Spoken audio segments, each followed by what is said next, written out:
Que des del 1948 està sent colonitzat fins a arribar a la situació insoportable que ara es viu a Gaza. ¡Visca Palestina lliure!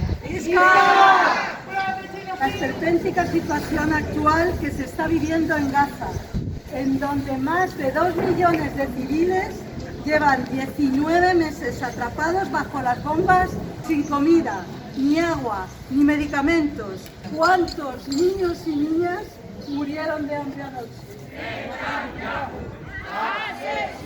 La impunitat amb Israel està duent a terme un genocidi. Pidamos el cese de toda relación diplomática y económica entre el Estado español e Israel.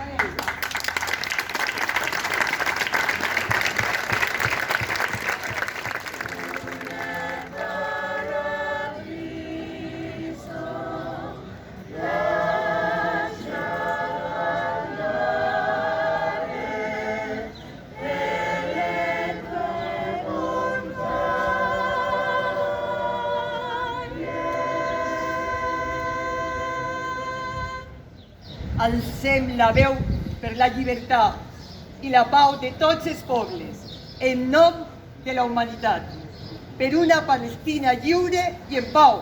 Visca Palestina lliure! Palestina, libre, libre, libre Palestina, libre Palestina, sin opresión sionista, libre Palestina, sin opresión sionista.